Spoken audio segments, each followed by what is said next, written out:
Laylatul Qadr. Laylatul Qadr maali? Maal keessa dalaguu qabna? Alfaatu jaalatama. Akkasumas akkamitti argachuu danda'a? Mallattoon isaa maalidha ka jedhu inshallah viidiyoo kana keessatti ilaalla. Waan Laylatul Qadrii wal qabatu hanga danda'ameen bal'inaan ilaaluudhaaf ilaalla. Hamma xumuraatti sirriitti ilaala.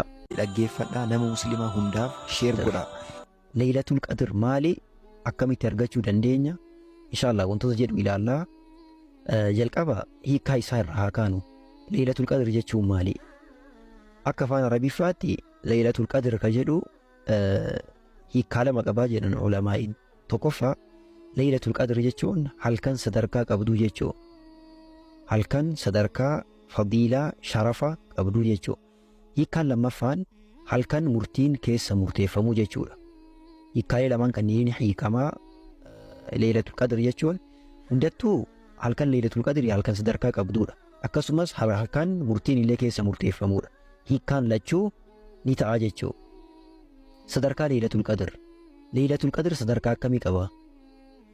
Sadarkaa akkamiitu yookaan darajaa akkamii qaba? Fadiilaa akkamii qaba? Jalqaba sadarkaa Laylatul Qadri wantoota ibsan keessaa waa hedduudha. San keessaa inni tokko maali? Quraanni keessa buufame. Quraanni guutuun isaa Laylatul Qadriin keessa buufame. Akkaataan buufamiinsa Quraanaa akkaataa lamaa jedhan ulamaa'iin. Tokkoffaa Quraanni guutuun isaa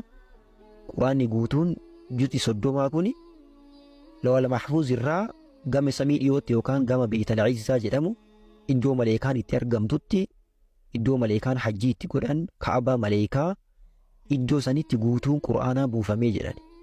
Halkan Laylatul Qadrii guutuun Quraanaa iddoo lawhal mahfuuziin keessa iddoo barreeffamee jirurraa gama Beetal Izzaadha yookaan gama samii dhiyootti, samii duniyaa kana keessatti Kaabaa argamu, iddoo maleekaan hajjii itti godhan, iddoo maleekaan Kaabaan isaanii keessa argamu, achitti guutuun Quraanaa kun buufamee jedhani.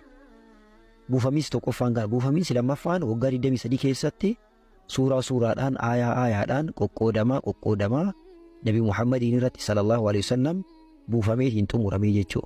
Akkaataa lamaan kanaan buufame Quraanni. Lammaffaa sadarkaa Laylatul Qadri wantoota ibsan keessanii lammaffaan qadarri waggaa sanii keessa baha. Murtii waggaa sanii murtiin illee iddoo lama qoodamaa jedhan ulamaa'iin. Tokkoffaan qadara yookaan murtii tokkoffaa fi qadara yookaan murtii lammaffaa jedhaniitiin iddoo lamatti adda qoodu. Qadarri tokkoffaan dachii fi samiin uumamuun dura waggaa 50 dura wanti hundi barreeffameetiin murteeffamee jiraachuudha. Inni qadara tokkoffaa jedhamee beekama. Qadarri lammaffaan immoo isa kamii? Halkan Laylatul Qadrii wanti waggaa san keessa ta'u, waggaa itti aantutti wanti ta'u, baajenni waggaa sanii, murtii waggaa sanii murteeffamaa jedhan. Akkasii waggaa itti aanu keessa wanti ta'u halkan kan murteeffamaa? Halkan Laylatul Qadrii san keessa murteeffama.